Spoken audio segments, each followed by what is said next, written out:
Hello everyone. Welcome to the class number 12 of the chapter Java Programming Fundamentals.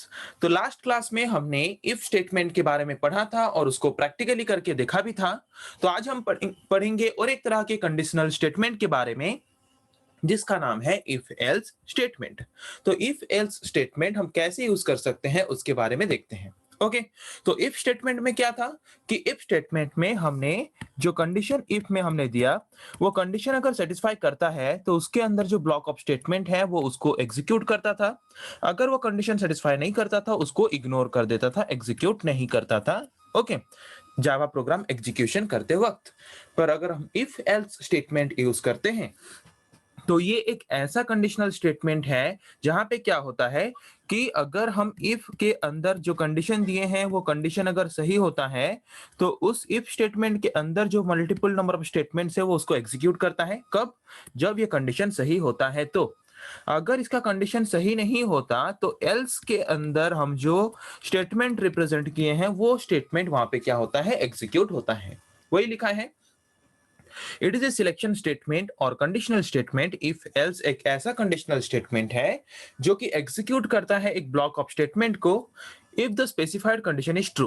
Okay, जैसे कि यहाँ पे आप देख सकते हो, ये है सिंटेक्स इफ एल्स स्टेटमेंट का। तो यहाँ पे इफ कंडीशन के अंदर हमने एक ब्लॉक ऑफ स्टेटमेंट दिया है। तो अगर ये कंडीशन सही होगा तो ये ब्लॉक ऑफ स्टेटमेंट क्या होगा, एग्जीक्यूट होगा। और अगर कंडीशन गलत होता है तो ये ब्लॉक ऑफ स्टेटमेंट को एग्जीक्यूट वो ना करके जंप करके आ जाएगा एल्स के पास और एल्स के अंदर जो ब्लॉक ऑफ स्टेटमेंट है उसको एग्जीक्यूट करेगा। ओके, और अगर कंडीशन सही है तो इस ब्लॉक ऑफ स्टेटमेंट को एग्जीक्यूट करेगा और इसको इग्नोर कर देगा। समझ आ गया? अगर इफ स्टेटमेंट में हमने जो कंडीशन दिया है वो कंडीशन अगर सही है तो इफ स्टेटमेंट वाला जो ब्लॉक ऑफ स्टेटमेंट है उसको एग्जीक्यूट करेगा और एल्स वाले स्टेटमेंट्स को इग्नोर कर देगा। अगर कंडीशन फॉल्स होता है तो इफ स्टेटमेंट के अंदर जो ब्लॉक ऑफ स्टेटमेंट है उसको वो क्या करेगा, इग्नोर कर देगा और एल्स के अंदर जो स्टेटमेंट है उसको एग्जीक्यूट करेगा। समझ आ गया? तो चलिए एक एग्जांपल करके देखते हैं इसका भी। तो क्वेश्चन क्या है, write a code for a GUI application using NetBeans IDE to find the smallest number between two numbers. जहां पे हमें इनपुट लेना है यूजर से। सेम क्वेश्चन है जो कि लास्ट क्लास में हमने किया था इफ स्टेटमेंट में यूज करके कि हमें एक जीयूआई एप्लीकेशन बनाना है, वहां पे कोड लिखना है नेटबीन्स आईडीई में, जहां पे हमें स्मॉलेस्ट नंबर फाइंड करना है दो नंबर से, यूजर को हमें अलाउ करना है इनपुट देने के लिए। ओके, तो चलिए ओपन करते हैं नेटबीन्स आईडीई पहले और उसके बाद देखते हैं।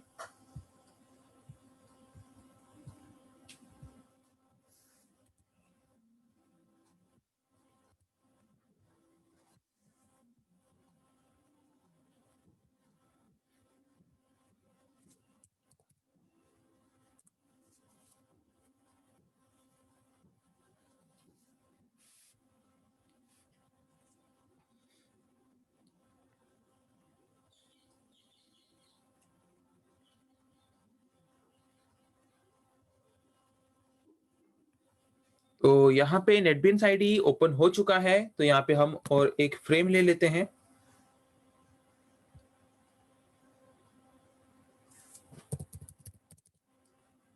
इसका नाम हम दे देते हैं example2। पैकेज हम कुछ भी दे सकते हैं।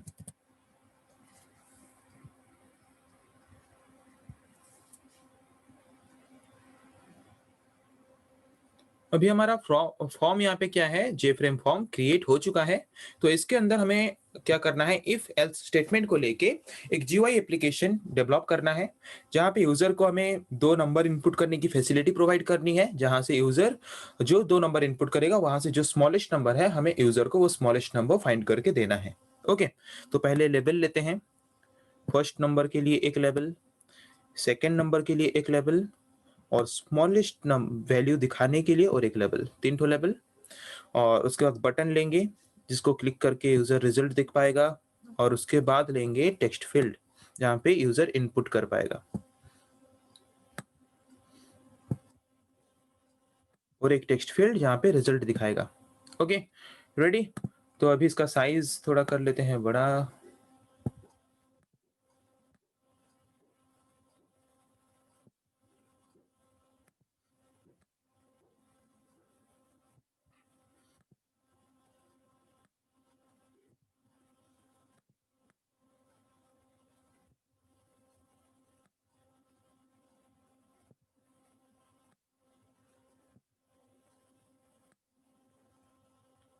हो गया text field ready.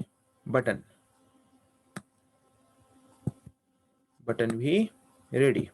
Okay, ready हो गया। अभी नाम चेंज कर लेते हैं। तो फर्स्ट टेक्स्ट में जाते हैं जे लेवल 1 का, वहां पे हम नेम देते हैं first number. User first number वहां पे इनपुट करेगा। ये है हमारा जे लेवल 2, जहां पे यूजर इंसर्ट करेगा सेकंड नंबर। ओके, उसके बाद जे लेवल 3, यहाँ पे यहाँ पे यूजर को हम दिखाएंगे स्मॉलेस्ट नंबर। ओके, तो अभी बटन का नाम देते हैं। बटन क्लिक करेगा तो यूजर को क्या दिखाई देगा? रिजल्ट। तो यहाँ पे ये है रिजल्ट बटन। इसको क्लिक करेगा यूजर तो यूजर को दिखाई देगा रिजल्ट। ओके, तो यहाँ पे इसको क्लियर कर देते हैं टेक्स्ट।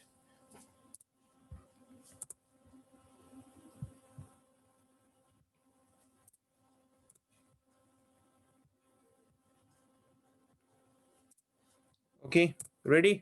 तो अभी हमें कोड ऐड करना है। तो कोड ऐड करेंगे किसमें? बटन में। तो बटन में डबल क्लिक करना है। डबल क्लिक करने से कोड वाला पेज ओपन हो गया है।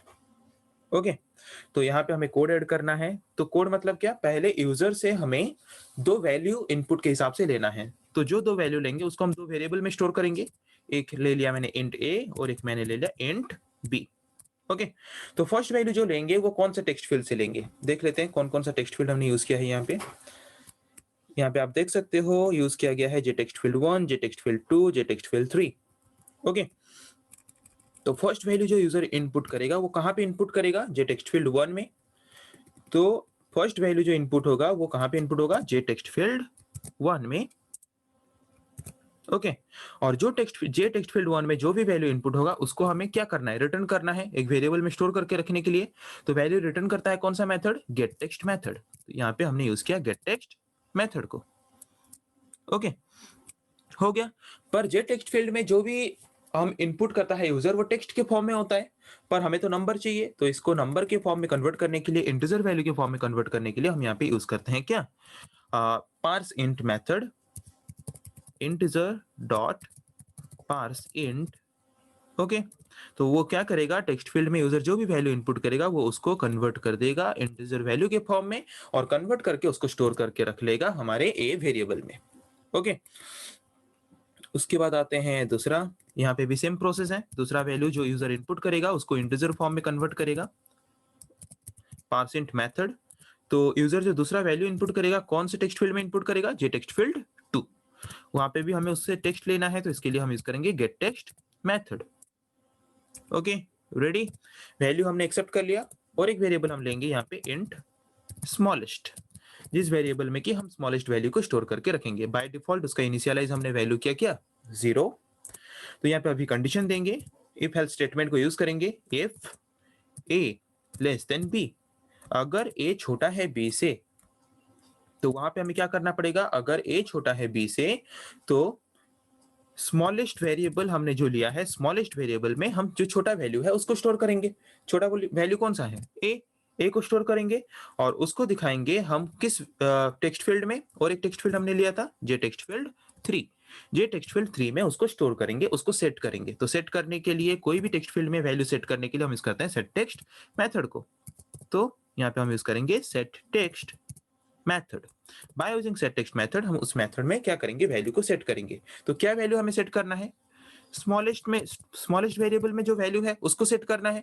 तो जबकि ये एक नंबर है, तो नंबर तो रिप्रेजेंट नहीं कर सकता कोई टेक्स्ट फील्ड, इसीलिए हमें क्या करना पड़ेगा? एक स्ट्रिंग वैल्यू के साथ, एक ब्लैंक स्ट्रिंग वैल्यू के साथ उसको कनेक्ट करना पड़ेगा, या फिर ऐड करना पड़ेगा। ओके, तो ये दिखा देगा इजीली।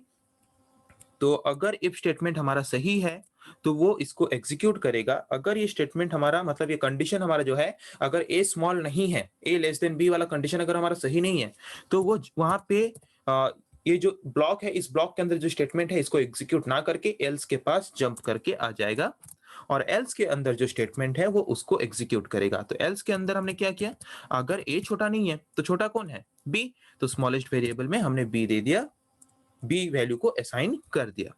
तो यहाँ पे अगर ए स्मॉल नहीं है तो वो ए लेस देन बी वाला जो कंडीशन है उसको अगर कंडीशन सही नहीं है तो ये ब्लॉक और स्टेटमेंट एग्जीक्यूट नहीं करेगा, तो नीचे आ जाएगा।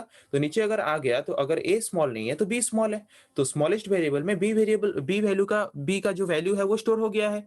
तो अभी जे टेक्स्ट फील्ड 3 में हम दिखाएंगे, सेट करेंगे वैल्यू स्मॉलेस्ट वेरिएबल का, जिसमें कि b वेरिएबल का वैल्यू स्टोर करके रखा गया है। ओके, तो हमें किसका वैल्यू दिखाना है? स्मॉलेस्ट। जबकि ये नंबर है तो इसके साथ हम एक ब्लैंक स्ट्रिंग वैल्यू को कनकेट करते हैं ताकि वो टेक्स्ट के फॉर्म में हमारे टेक्स्ट फील्ड में दिखाई दे। ओके, हो गया यहाँ पे हमारा काम। तो जैसे कि आप देखे होंगे लास्ट क्लास में हमने किया था इफ स्टेटमेंट यूज करके, तो 2 बार हमें कंडीशन देना पड़ा था, पर यहाँ पे हम एक ही बार कंडीशन देते हैं, और अगर वो कंडीशन गलत होता है तो दूसरा वाला ऑटोमेटिकली बिना कोई कंडीशन के रिजल्ट दिखा देगा। ओके, समझ आ गया कि कैसे हम एक सिंपल प्रोग्राम कर सकते हैं स्मॉलेस्ट नंबर फाइंड करने के लिए। तो चलिए अभी इसको हम रन करके देखते हैं। तो जाते हैं रन में, रन में जाने के बाद फिर जाते हैं रन फाइल में। रन फाइल में क्लिक करने के बाद वो अभी एग्जीक्यूट करके आएगा, उसका एग्जीक्यूशन फील्ड आ चुका है। एग्जीक्यूशन फील्ड, तो फर्स्ट वैल्यू हम देते हैं यहाँ पे 10 और सेकंड वैल्यू यहाँ पे देते हैं 15। तो स्मॉलेस्ट नंबर क्या आना चाहिए? 10 दिखा रहा है 10, तो फर्स्ट नंबर को थोड़ा बढ़ा लेते हैं 18 और दूसरा है 15, तो स्मॉलेस्ट नंबर क्या आना चाहिए? 15 आ रहा है 15। समझ आ गया? तो ऐसे ही आप इफ एल्स स्टेटमेंट को यूज करके क्या कर सकते हो? सिंपल जीयूआई एप्लीकेशन डेवलप कर सकते हो। तो आई थिंक आप लोगों को समझ आ गया है कि कैसे एक सिंपल जीयूआई एप्लीकेशन हम डेवलप कर सकते हैं। ओके,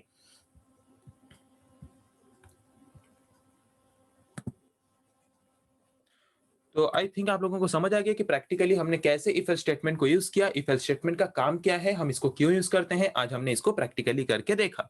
फिर नेक्स्ट क्लास में हम ऐसे और एक टॉपिक के बारे में डिस्कस करेंगे। आज के लिए इतना ही। Thank you.